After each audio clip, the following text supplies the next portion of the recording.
가슴에 손을 얹고 저를 따라해 주시기 바랍니다. 나는 예수님 때문에 감사합니다. 나는 예수님 때문에 행복합니다. 나는 예수님 때문에 잘 될 겁니다. 아멘. 반드시 그렇게 되시기를 주님으로 축원합니다. 오늘 말씀의 제목은 집안의 가훈과 법도는 알고 계십니까? 세 번째 시간입니다. 지난 2주간 동안 우리는 하나님의 계명이었던 십계명을 통해서 아버지께서 우리 가운데 말씀하시는 가훈과 가풍에 대해서 이야기를 들었습니다. 제1계명은 너는 나 이외에 다른 신들을 내게 있게 하지 말지니라. 제2계명은 우상 숭배하지 말라. 제3계명은 하나님의 이름을 망령되게 일컫지 말라. 제4계명은 안식일을 지켜라입니다. 이 말씀은 모세가 하나님께 직접 받은 첫 번째 돌판에 쓰여진 내용이죠. 그래서 1계명부터 4계명까지 하나님의 가풍과 가훈은 하나님을 이 땅 가운데에 어떻게 섬기며 어떻게 사랑할 것인가라는 것을 기록해 놓은 것이 제1계명부터 제4계명의 가훈입니다. 오늘은 제5계명부터 8계명까지의 내용들을 한번 살펴보겠습니다. 모세가 두 번째로 받았던 돌판 가운데 하나가 제5계명부터 10계명까지의 그 계명입니다. 가훈입니다. 그 내용의 대부분의 이야기는 어떻게 하면 하나님을 사랑하는 것만큼 우리 인간, 내 주변에 있는 사람들을 잘 사랑할 수 있을까라는 내용이 담겨져 있는 것이 바로 제5계명부터 10계명까지의 내용입니다. 오늘 신명기 5장 16절로 21절 말씀과 동일한 본문이 출애굽기 20장 12절로 10절까지 나와 있습니다. 제가 한번 읽어보겠습니다. 내 부모를 공경하라. 그리하면 너의 하나님 나 여호와가 내게 준 땅에서 내 생명이 길리라. 살인하지 말지니라. 간음하지 말지니라. 도둑질하지 말지니라. 내 이웃에 대하여 거짓 증거하지 말지니라. 내 이웃의 집을 탐내지 말지니라. 내 이웃의 아내나 그의 남종이나 그의 여종이나 그의 소나 그의 낙이나 물은 내 이웃의 소유를 탐내지 말지니라. 출애굽기의 말씀과 신명기의 말씀의 공통적인 내용이 바로 이웃을 어떻게 사랑하고 섬길 것인가라는 그 내용이 바로 두 번째 돌판에 기록되어 있는 내용이고, 또 뿐만 아니라 그 내용이 하나님 아버지께서 우리 가운데 주시기를 원하시는 가훈과 가풍이라는 것입니다.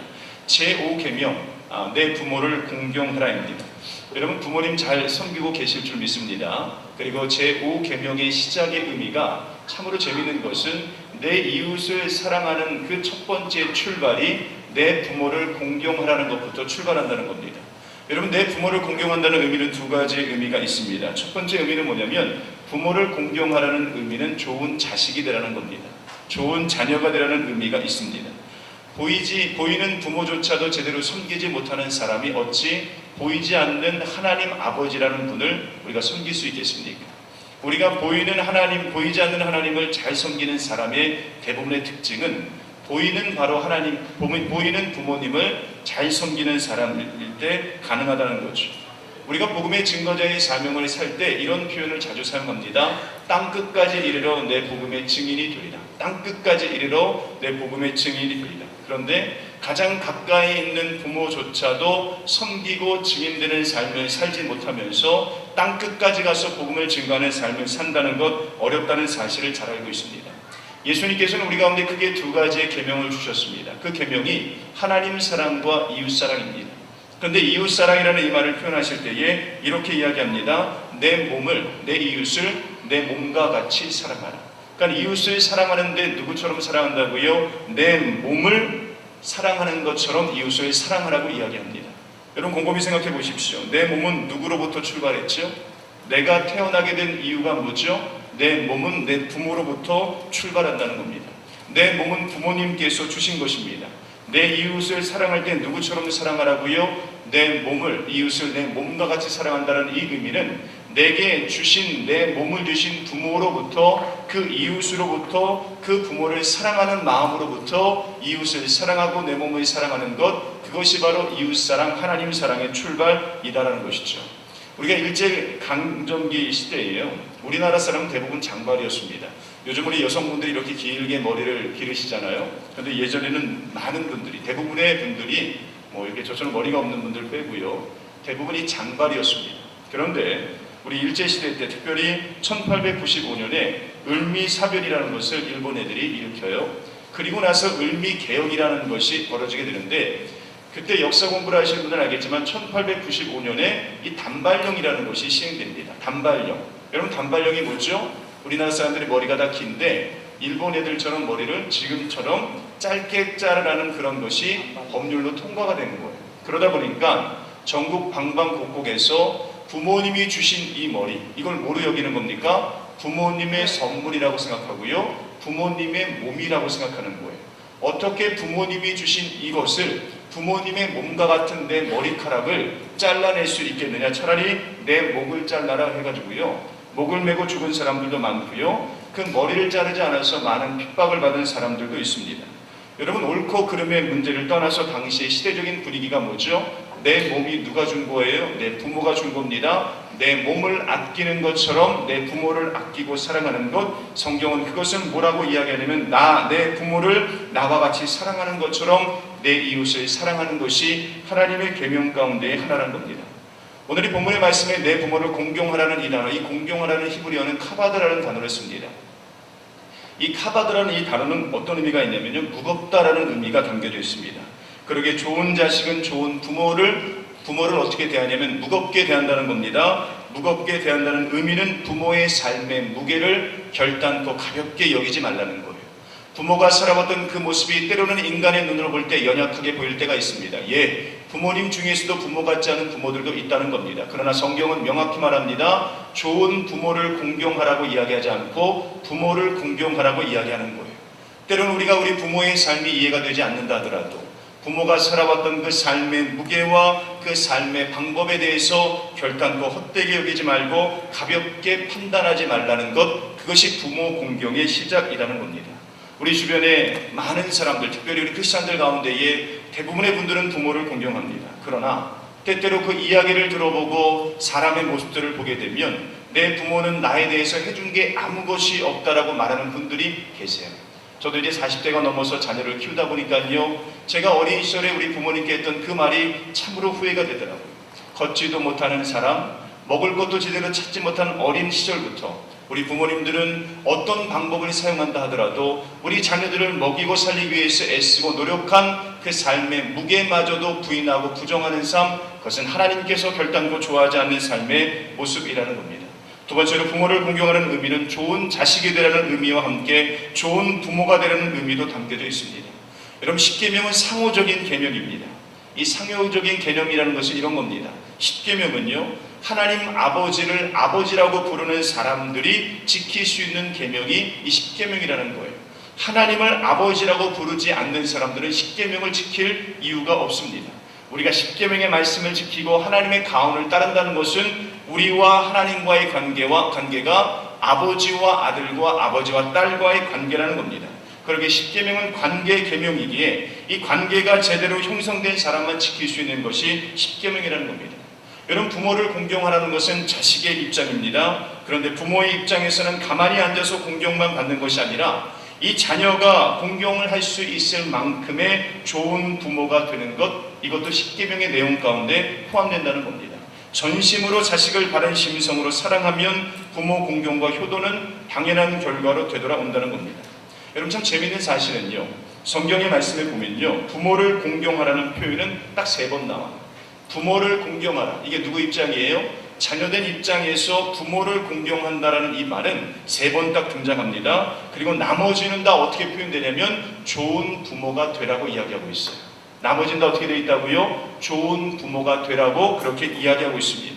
여러분, 이 표현이 많은 이유가 뭘까요? 우리나라 속담 중에 이런 속담이 있습니다. 용장 밑에 약졸 없다는 속담이 있어요. 용장 밑에 약졸 없다. 이 말의 의미가 뭐죠? 위의 것은요, 닮아간다는 것입니다. 용맹함을 보고 자란 사람은 용맹해진다는 의미입니다. 지난주에 제가 저녁 늦게까지, 우리 목요일 저녁 늦게까지 우리 청년부 양육을 했습니다. 그때 있었던 에피소드를 제가 한 가지 말씀드리겠습니다. 한 남자 청년이, 우리 교회는 남자 청년이 한 명밖에 없습니다. 남자 청년이 차례가 되어서 이야기를 하기 시작했어요. 진지하게 이야기를 막 하기 시작했습니다. 언어 표현도 완전히 갱상도 발음과 억양을 가지고요, 아주 그냥 자기가 하고 싶은 말을 열심히 이야기를 하더라고요. 그런데 옆에서 한 자매가 웃기 시작했습니다. 그 자매는 다름 아닌 그 형제의 누나였습니다.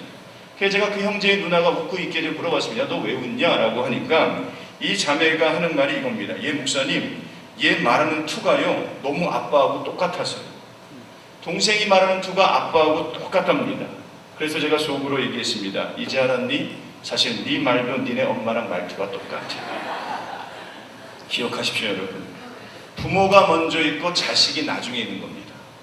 부모가 먼저 있고 자식이 나중에 있는 겁니다. 성경의 원리는 큰 자가 작은 자를 섬기라고 말하고 있어요. 큰 자가 작은 자를 섬기는 것, 여러분 좋은 자식 갖고 싶으세요? 좋은 부모 먼저 되면 됩니다. 자녀들이 꿈을 키우는 그런 자녀로 만들고 싶습니까? 꿈을 봤어야죠.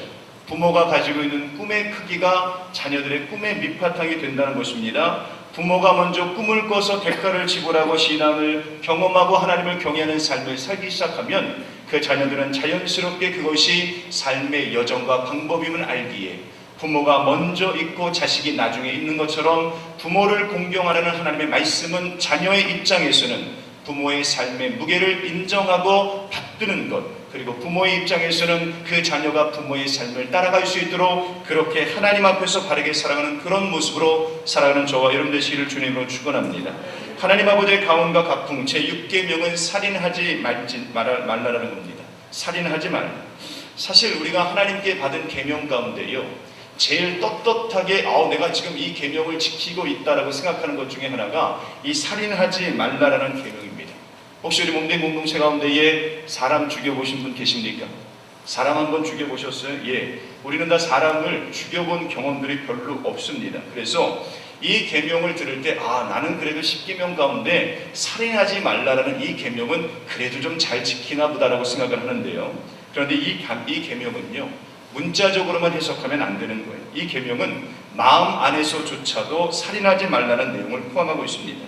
제가 지금 여러분들에게 예수님께서 하신 말씀을, 이 살인에 관련된 말씀을 제가 여러분들에게 한번 말씀드리겠습니다. 마태복음 5장 21절로 22절 말씀을 보면 예수님께서 살인에 대해서 이렇게 정의를 내리십니다. 잘 들어보세요. 옛 사람에게 말한 바 살인하지 말라. 누구든지 살인하면 심판을 받게 되리라 하였다는 것을 너희가 들었으나, 예수님 말씀하시죠. 살인하면 뭐 받는다고요? 심판받는다라고 말하고 있습니다. 나는 너희에게 이르노니 형제에게 노하는 자마다 심판을 받게 되고, 자, 심판 누가 받는다고요? 형제에게 노하는 자. 형제를 대하여 라가라 하는 자는 공회에 잡혀가게 되고, 미련한 놈이라고 하는 자는 지옥불에 들어가게 되리라. 자, 지옥불에 누가 들어간다고요? 미련한 놈이라고 말하는 사람이 지옥불에 들어간다는 겁니다. 여러분이 라가라는 이 말은 히브리어 하라카라는 말을 헬라어로 음역한 표현입니다. 이 라가라는 이 헬라어의 음역은요, 이런 의미가 있습니다. 미련한 놈, 바보 같은 놈, 이 바보 천치 같은 놈. 여러분, 이렇게 라가라고 말하고 미련하다고 말하고 천치 같다고 말하고 저 인간 왜 그래라고 말하는 그것들을 예수님께서 뭐라고 이야기하시는 거예요? 그게 마음으로부터 지었던 살인이라고 그렇게 이야기한다는 것입니다. 여러분, 예수님께서 그렇게 말씀하시면 그런 겁니다. 여러분, 우리 식으로 한번 표현해 볼까요? 우리가 자주 사용하는 이런 표현들이 뭐가 있을까요? 내 주변에 마음에 안 드는 사람이 있습니다. 하는 짓이 영 마음에 안 들어요? 그럼 뭐라고 이야기하죠? 제가 욕을 잘 안 하기 때문에 여러분들이 좀 낯설게 들릴 수 있지만 한번 욕 잘하는 사람처럼 제가 한번 흉내를 내볼게요. 저거 병신아. 여기까지. 제가 워낙에 욕을 안 해봐가지고 좀 익숙하지가 않네요. 저 인간 저거 왜 그래? 저거 또라이 아니야? 저거 좀 미친 거 아니야? 저거 왜 저렇게 행동해? 저렇게 저기 반응해? 저건 좀 웃기네? 참 익숙하지 않죠? 예. 제가 욕을 잘 안 해서 그래요. 이게 다 뭐죠? 예수님께서 말씀하시는 마음 가운데부터 출발하는 살인이라는 것입니다. 한번 따라 보겠습니다. 편견이 살인을 부른다. 예, 살인의 첫 출발은 바로 편견부터입니다. 모든 살인의 출발은 이 편견과 오해로부터 출발해요. 가끔 신문이나 뉴스를 보면요, 우발적으로 살인을 저질러서 교도소에 가는 그런 사람들의 이야기가 나옵니다. 길거리에서 시비가 붙었어요. 잠시 부딪혔습니다. 그런데 그냥 부딪히면 인사하고 미안합니다라고 가면 되는데 그것 때문에 사람들을 치고받고 해서 사람이 죽는 일을 보게 됩니다. 그리고 인터뷰를 하는데 제가 왜 그랬는지 모른다고 그렇게 인터뷰하는 기사와 내용들을 보게 됩니다. 여러분, 이 사람들이 왜 싸웠을까요? 이 사람들이 왜 살인을 저질렀을까요? 편견에서부터 출발한다는 겁니다. 지나가다가 부딪혔습니다. 그런데 이렇게 얘기합니다. 어쭈, 나를 치고 가? 이게 나를 무시하네? 어머, 되게 사과도 안 해. 버르장머리 없이 어디 건방지게 나를 쳐다봐. 야, 니 몇 살이야? 야, 니 몇 학번이야? 너 어느 동네 사람이야? 등등의 족보를 이야기하다가 싸움하기 시작합니다. 때려요. 물건을 집어던져요. 그러다가 잘못 휘둘렀는데 평상시에는 한 번도 제대로 못 때렸던 사람이 어떻게 때렸는데 제대로 맞은 거예요. 그러다가 사람이 죽게 된다는 것입니다. 왜요? 이 살인은 편견과 오해를 많이 가지고 있는 사람들이 저지를 수 있는 습관 가운데 하나라는 것입니다. 여러분, 우리 인생 역시 마찬가지죠. 우리는 다 자기 편견과 고집을 가지고 있는 사람들이 있습니다. 어떤 사람은 굉장히 외골수라는 사람이 있어요. 외고집을 가지고 있는 사람이 있습니다. 내가 옳다고 생각합니다. 내가 바르다고 생각해요. 그래서 다른 사람들의 행동을 쉽게 정죄하고 판단합니다. 소리 지릅니다. 말만 그렇게 하는 것처럼 보이지만 사실 그게 성경의 말씀에 보면 뭐라고요? 그게 바로 입술로 살인을 저지르는 행위라는 것입니다. 가까운 가족이 그런 소리를 듣습니다. 교인들이 그런 소리를 들어요. 아내가, 자녀가, 그 이웃이 그 사람의 말 한마디 때문에 상처를 받습니다. 성경은 말합니다. 그것이 살인이라고 이야기하고 있다는 것입니다. 칼만 안 들은 거예요. 어쩌면 매일 아침부터 저녁까지 그 입술에 내 고집과 내 기준에 맞지 않게 소리를 지릅니다. 화를 냅니다. 무시합니다. 모함합니다. 편견합니다. 너는 다 틀리고 나만 다 옳다라고 말하는 사람 있습니까? 예, 어쩌면 당신이 일본의 암술 기술자였던 닌자와 같은 삶을 우리 교회 가운데에, 가족 가운데에 그런 삶을 살고 있다는 거예요. 성경은 말합니다. 당신이 살인자라는 것입니다. 요즘 한국 문화 가운데 참으로 안 좋은 문화가 왕따 문화입니다. 그리고 스마트폰으로 문자로 사람을 겁박하고 조롱하는 사람들이 있습니다. 인터넷의 댓글을 보면 참으로 입에 담을 수 없을 정도로 사람들을 모함하고요, 판단하고요, 담을 수 없는 살인적인 언어로 도배하는 사람들이 있습니다. 예, 그게 뭐라고요? 현대판 살인의 모습 가운데의 하나라는 겁니다. 그런데 기억하십시오. 베드로전서 4장 8절 말씀에는 무엇보다도 뜨겁게 서로 사랑할지니 사랑은 허다한 죄를 덮느니라. 우리 가운데 다 그렇게 연약함이 있지요. 그런 사랑을 덮는 저와 여러분 되시기를 주님으로 축원합니다. 제7계명은 간음하지 말랍니다. 간음하지 말라. 이재철 목사님의 성숙자반이라는 책을 보면요, 이 간음하지 말라라는 이 내용을 다루면서 이런 예화를 소개하고 있습니다. 여자 몸에 손가락 하나도 되어서는 안 된다는 엄한 계우 있는 수도원의 두 수도사가요, 어느 날 길거리를 가다가 강을 건너게 됩니다. 바지를 걷어 올리고 강을 막 건너려고 하는데요, 옆에 한 여자가 그 강을 도저히 건널 수 없어서 안절부절하는 그 모습을 보게 됩니다. 이 수도원의 규칙이 뭐라고요? 여자 몸에 절대로 손을 대면 안 된다는 거예요. 그런데 한 수도사가 그 여자에게 다가가서 제 등에 업히십시오 그러면서 그 여자를 업었는데 웬걸요? 두 손이 그 여자의 엉덩이 쪽으로 간 거예요. 신실하게 보이는 한 수도사가 그 모습을 보면 눈알이 뒤집히기 시작합니다. 그리고 한 수도사는 여자를 안고 강을 건너고 한 수도사는 그 엉덩이를 쳐다보면서 그리고 건너가기 시작합니다. 그리고 나서 이 업고 걸어갔던 수도사가 강을 다 건너고 나서 그 여자와 빠이빠이를 하고 다시 자기 친구와 함께 길을 가는데 갑자기 여자 엉덩이만 보고 그 옆에 그 수도사를 보고 왔던 이 남자가 화를 내면서 자신의 친구에게 말합니다. 넌 나쁜 놈이야 임마. 어떻게 수도원의 규칙이 여자의 몸에 손을 대라고 대지 말라고 했는데 너 어떻게 그렇게 여자 엉덩이에 손대고 그렇게 재미있게 걸어갈 수 있어? 이 나쁜 놈, 너네가 수도원장에게 이야기할 거야? 라고 말합니다. 그때 그 여자를 도와줬던 수도사가 이렇게 말합니다. 이 사람 참 재밌구만. 나는 아까 그 여자를 벌써 내려줬는데 자네는 왜 아직도 그 여자를 업고 있는 건가? 이 수도사는 여자를 업고 강을 건넌 것은 다른 이유가 아니라 어려운 상황 가운데 있는 한 여인을 도와주고 구해준 것, 이것밖에 없다는 거죠. 그런데 그 일이 끝나는 그 순간에 자신의 임무가 끝나는 동시에 그 일을 잊어버렸습니다. 그런데 다른 수도사는 그 일을 보면서 그 마음속에 누구를 품고 있었어요? 그 여자의 엉덩이를 품고 있었다는 것이죠. 여러분, 누가 간음을 저지른 걸까요? 정말 그 여자의 엉덩이에 손을 댄 사람은 누굽니까? 성경은 분명히 말합니다. 마음으로 품은 간음과 음욕, 그리고 직접 그 일을 행한 간음자는 죄요. 그리고 간음은 반드시 죽임당하고 심판당할 것이다 라고 이야기합니다. 레위기 20장 10절 말씀입니다. 누구든지 남의 아내와 간음하는 자, 곧 그 이웃의 아내와 간음하는 자는 그 간부와 음부를 반드시 죽일 테니라. 이게 성경의 말씀입니다. 히브리서 13장 4절 말씀. 모든 사람은 혼인을 귀히 여기고 침수를 더럽히지 않게 하라. 음행하는 자들과 간음하는 자들을 하나님이 심판하시리라. 작년 1월달에 저희 교회는 필리핀 바기오로 단기 선교를 다녀왔습니다. 참으로 귀한 시간이었어요. 김신근 필리핀 선교사님과 함께 단기 선교 일정 중에 어느 날 우리 청년들과 또 우리 단기 선교 팀과 함께 모 지역을 방문한 적이 있었습니다. 그 지역을 통과할 때쯤에 차 옆에 탔던 제게 김 선교사님이 이렇게 이야기하는 겁니다. 한 장소를 가리켜요. 유 목사님, 저 펜스가 쳐져 있는 저곳을 한번 쳐다보세요. 제가 그 펜스가 있는 곳을 쳐다보니까요, 마치 우리나라 그 집중에서요, 공사를 하다가 부도가 나가지고 오랜 기간 동안에 방치해 놓은 것 같은 건물들, 그 잔해들이 이만큼 쌓여있는 그곳이 펜스로 이렇게 쳐져 있는 거예요. 그래서 제가 선교사님에게 물어봤습니다. 혹시 여기 아파트 짓다가 부도난 그런 장소 맞아요? 라고 물어봤어요. 그랬더니 그때부터 선교사님께서 이런 이야기를 해주십니다.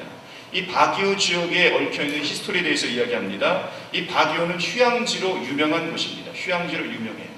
여러분, 휴양지로 유명하다면 그곳이 어떤 일들이 많이 벌어질까요? 음란과 음욕과 타락의 상징 도시가 바로 휴양지라고 할 수 있습니다. 부도를 나서 건물을 짓다가 만 것처럼 보이는 그 건물은 사실 유명한 호텔이었습니다.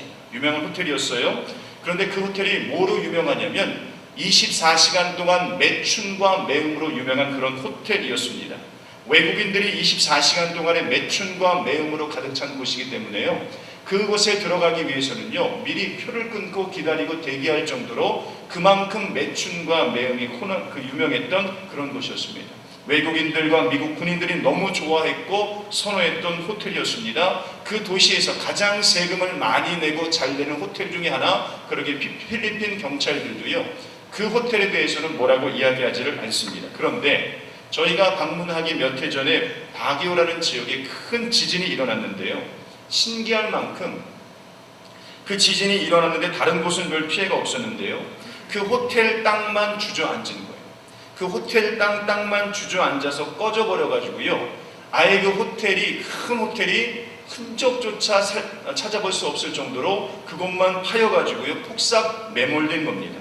근데 재밌는 사실은요, 필리핀 정부와 미군들이요, 그 땅속으로 주저앉은 호텔을 즉시 발굴하지 않았다고 합니다. 실종자의 숫자가 수천 명이라고 이야기합니다. 그런데 그냥 그 상태로 덮어놨대요. 정확히 말하면 창피해서 그냥 덮어버린 거예요. 그것을 꺼내놓기 시작하면 그곳에서 어떤 일이 벌어진지 그대로 그 흔적과 잔해가 나오기 때문에요, 미군들조차도, 필리핀 정부조차도 그 호텔이 매몰되어 있음에도 불구하고 꺼내지도 않고요, 거기에 바리케이트를 쳐놓고 어떻게 했냐면 그 맞은편에 호텔을 새롭게 졌다는 거예요. 왜요? 그거 발굴하는 돈보다 새롭게 호텔 지는 돈이 더 싸기 때문에. 바기오 사람들은요, 그 지역에 밤에 절대로 가지 않는다고 합니다. 이런 예화가 있답니다. 벌거벗은 남녀 귀신이 밤마다 나와서 내 팬티 내놔, 내 팬티 내놔 그러고 다닌대요. 예, 필리핀 바기오편 전설의 고향입니다. 내 팬티 내놔, 내 팬티 내놔. 이 자리에 간음과 매춘에 얼매였던 사람들, 그 마음에 빠져있는 사람들이 있을 겁니다. 그리고 도색 잡지와 음란물과 포르노에 중독된 사람들도 있을 겁니다.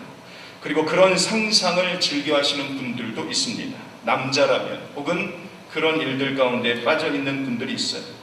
요즘 온 세상이 소돔과 고모라처럼요, 성적으로 문란하고 자유하기에 아무런 꺼리낌 없이 몸으로 죄를 짓고 있습니다. 기억하십시오. 간음은 자기 육체를 죽이는 행위라는 것입니다. 교회를 다님에도 불구하고 내가 내 눈이 깨끗하다 말할 수 있는 사람 별로 없습니다. 여전히 포르노와 음란서적, 그리고 남들이 불륜이라고 말함에도 불구하고 자신만큼은 그것이 로맨스라고 말하는 두 욕정을 품은 사람들도 있습니다. 간음과 음란은 절대로 익스큐즈가 없어요. 변명이 없습니다. 변명할 거리도 없습니다. 그냥 결단하시고 회개하시고 그런 삶 살지 않겠습니다라고 살아가는 것, 하나님이 죄라고 말하는 그곳에 이것은 내 생각이 죄가 아니라고 했기에 그게 죄가 아니라는 거예요. 하나님께서 죄라고 말하는 것을 죄라고 생각하지 않는 그 마음의 태도가 바로 음란의 시작이요 멸망의 과정임을 여러분 기억하시기 바랍니다. 마지막 한 가지만 더 보겠습니다. 제8계명은 도둑질하지 말라는 겁니다. 이 도둑질하지 말자. 이것도 우리가 이렇게 생각합니다. 나는 교도소에 한 번도 가지 않았기 때문에 나는 도둑질한 것이 없을 거야. 그런데 이 말의 의미는 신앙적으로 바른 물질관을 가지고 있으라는 겁니다. 여러분, 우리가 하나님의 청지기로서 바른 물질관을 갖기 위해서는 적어도 내게 주어진 물질 속에는 새 몫이 포함되어 있다는 사실을 알아야 돼요. 내가 받은 물질에 몇 몫이 포함되어 있다고요? 새 몫이 포함되어 있습니다. 그 세 몫 중에 첫 번째는 어떤 겁니까? 먼저 하나님께 드려야 될 몫이 내가 가지고 있는 내 수입에 있다는 것입니다. 물질의 11조, 자원에서 드리는 헌물, 시간의 11조, 자원에서 드리는 내 시간의 헌물, 봉사의 11조, 자원에서 드리는 내 봉사의 헌물. 여러분들은 어떻게 하고 있습니까? 우리가 모두 하나님의 자녀라고 우리가 이야기를 합니다. 그럼에도 불구하고 유독 월급 때만 되면 교회를 안 나오시는 분들이 있어요. 유독 절기 때만 되면 주일 성수는 무슨 주일 성수야? 그리고 빠지시는 분이 있는데 그 다음 주에 바로 안 나와요. 왜요? 미안하니까. 그 다다음 주에 나오시는 분들이 있습니다. 돈 들어갈 때쯤 되면 이상하리만치 냄새 잘 맡습니다. 하나님 피하고 싶은 마음이 같이 들어요. 그게 어떤 마음이에요? 우리 인간이 누구나 가지고 있는 마음 가운데 하나라는 것이, 그게 성경이 말하는 도둑질이라고 말하는 겁니다. 하나님을 위한 목뿐만이 아니라 두 번째는 타인을 위한 몫이 있습니다. 세 번째는 나를 위한 몫이 있어요. 세 번째 나를 위한 몫은 우리가 이해가 되는데 타인을 위한 몫은 이해가 되지 않습니다. 내가 벌었다고 생각하는 돈에 타인을 위한 몫이 있다는 겁니다. 이 말의 의미는 뭐냐면 내 주머니에 있는 돈 중에서 남을 위한 몫도 있다는 것입니다.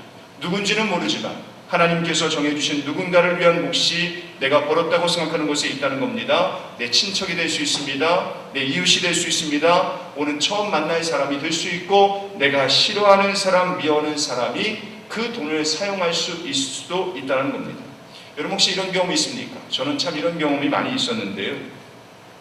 형편이 어려울 때, 참으로 상황이 어려울 때 누군가 잘 알지 못하는 사람에게 어떤 도움을 받은 경험들이 여러분 있으세요? 저는 있어요. 저 사람 잘 몰라요. 그리고 이름도 모릅니다. 그런데 수백만 원씩, 수천만 원씩, 수십만 원씩 목사님 혹은 교회를 위해서, 목사님 위해서 쓰세요. 그분의 주머니에 있는 돈이 내게 흘러 들어온 적이 있다면, 내가 살아가면서 누군가의 도움을 받았다면, 내가 살아가면서 누군가의 도움과 물질의 도움을 받았다면 하나님의 섭리에 의해 내 주머니의 돈도 누군가에게는 흘러갈 수 있다는 사실을 아는 사람이 바른 물질관을 가지고 있는 사람이라는 거예요. 내게 흘러 들어오는 것은 무조건 좋고 나가는 것은 절대로 안 된다고 생각하기 쉽습니다. 따라서 이 세 몫, 하나님의 몫, 이웃의 몫, 나의 몫이 있다는 사람들, 그 몫을 기억하는 사람들이 어떤 사람이에요? 도둑질을 하지 않는 사람들이라는 겁니다.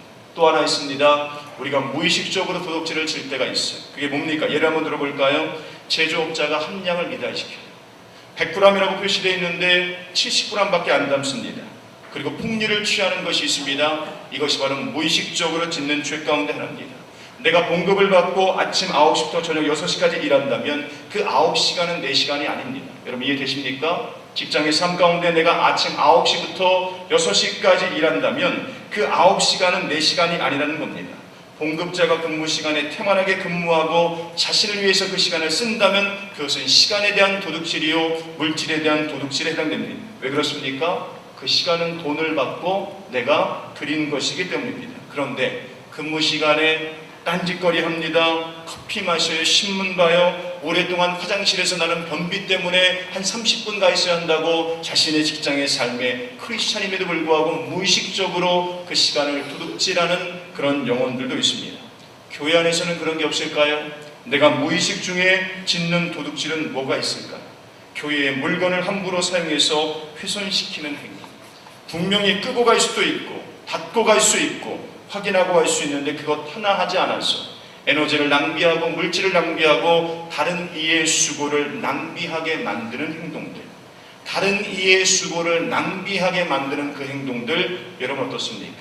내가 버린 그 휴지 하나를 치우기 위해서 다른 사람이 쓰지 않아야 될 에너지를 낭비하는 것, 여러분 이것이 도둑질이 아닐까?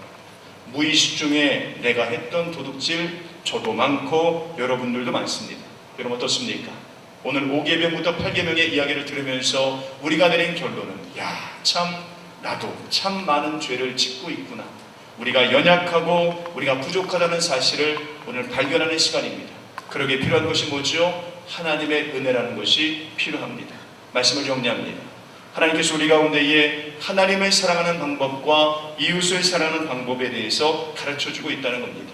내 이웃을 내 몸같이 사랑하는 것, 그것은 부모의 공경으로부터 출발합니다. 살인하지 마십시오. 간음 저지르지 마십시오. 도둑질하지 마십시오. 그것이 하나님께서 창조하신 내 이웃을 배려하고 사랑하는 사실이라는 것을 기억하는 저와 여러분 되시기를 주님의 이름으로 축원합니다.